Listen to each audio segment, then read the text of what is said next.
Hello friends, मैं civil services study group से। आज हम पढ़ेंगे education system during British India.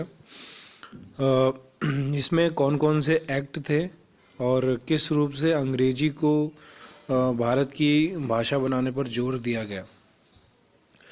तो सबसे पहले शुरू करते हैं शिक्षा का विकास, जो कि एक शक्तिशाली औजार है और जो स्वतंत्रता के स्वर्णिम द्वार को खोलकर दुनिया को बदल सकने की क्षमता रखता है। ब्रिटिशों के आगमन और उनकी नीतियों व उपायों के कारण परंपरागत भारतीय शिक्षा प्रणाली का विरासत का पतन हो गया और अधीनस्थ वर्ग के निर्माण हेतु अंग्रेजियत से युक्त शिक्षा प्रणाली का आरंभ किया गया। प्रारंभ में ब्रिटिश इंडिया कंपनी शिक्षा प्रणाली के विकास के प्रति गंभीर नहीं थी, क्योंकि उनका प्राथमिक उद्देश्य व्यापार करना और लाभ कमाना था। पर भारत में शासन करने के लिए उन्होंने उच्च व मध्यम वर्ग के एक छोटे से हिस्से को शिक्षित करने की योजना बनाई, ताकि एक ऐसा वर्ग तैयार किया जा सके जो रंग और रक्त से तो भारतीय हो, लेकिन अपनी पसंद और व्यवहार के मामले में अंग्रेजों के समान हो और जनता व सरकार के बीच आपसी बातचीत को संभव बना सके। इसे निस्पंदन सिद्धांत की संज्ञा दी गई। शिक्षा के विकास हेतु ब्रिटिशों ने निम्नलिखित कदम उठाए।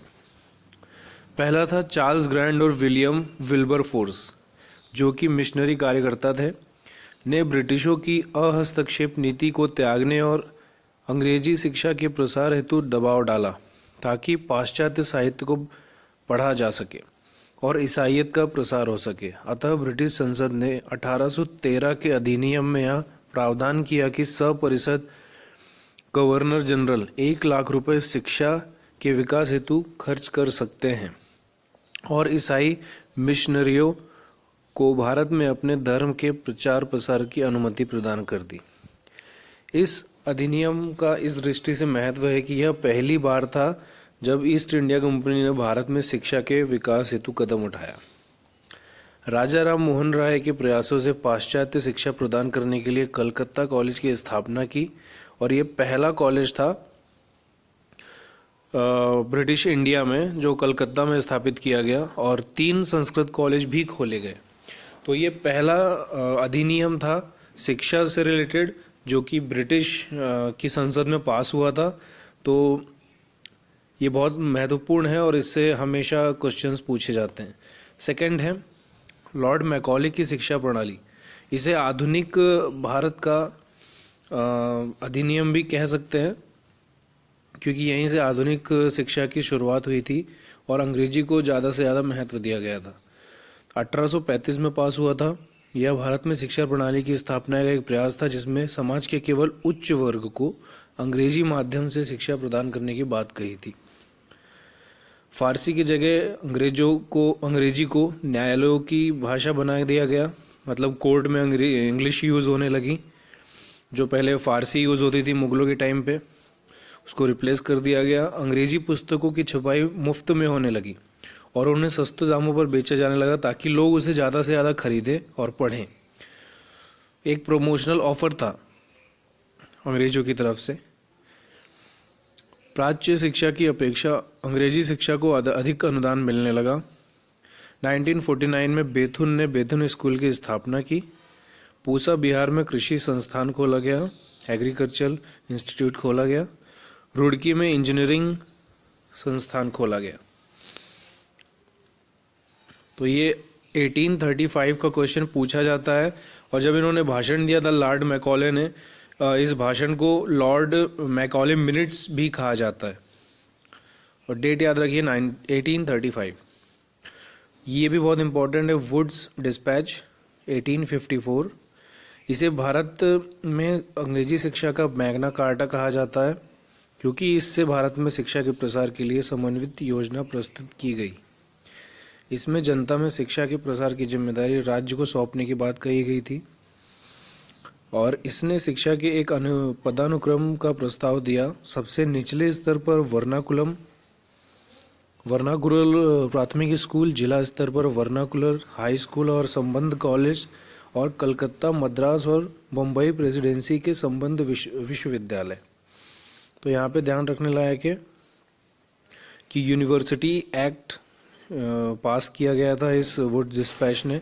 एक प्रकार की समिति थी जिसके हेड थे वुड्स डिस्पैच, और उन्होंने उच्च शिक्षा हेतु अंग्रेजी माध्यम और स्कूल शिक्षा के लिए देशी भाषा वर्नाकुलर माध्यम की वकालत की।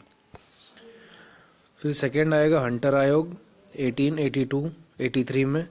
ये लॉर्ड रिपन के शासनकाल के दौरान आया था।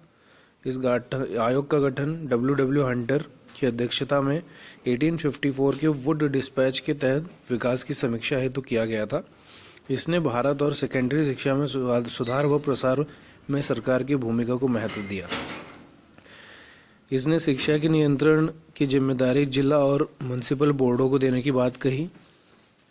मतलब लोकल स्तर पे, स्थानिक स्तर पे इन्होंने शुरुआत की कि गांवों, तहसीलों और जिलों में भी शिक्षा का प्रसार किया जाए।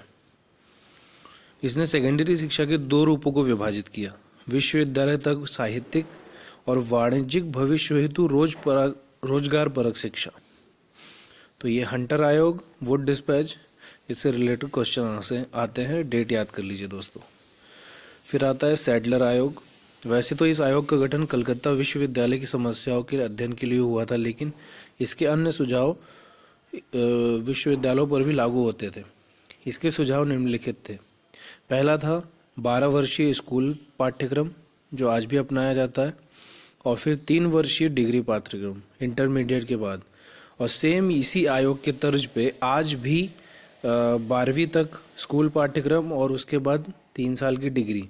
अब इंजीनियरिंग आई 4 साल की हो गई, BDS MBBS आया 5 साल का हो गया। लेकिन विश्वविद्यालयों की केंद्रीकृत कार्यप्रणाली और प्रयोगात्मक, वैज्ञानिक और तकनीकी शिक्षा हेतु सुविधाओं में वृद्धि, शिक्षक के प्रशिक्षण और महिला शिक्षा का सुझाव भी दिया। निष्कर्ष क्या निकला एजुकेशन सिस्टम में? अतः हम यह कह सकते हैं कि ब्रिटिश शिक्षा प्रणाली ईसाई मिशनरियों की आकांक्षाओं से प्रभावित थी। बिल्कुल थी, क्योंकि वो अंग्रेजियत का यहाँ पे प्रचार प्रसार करना चाहते थे।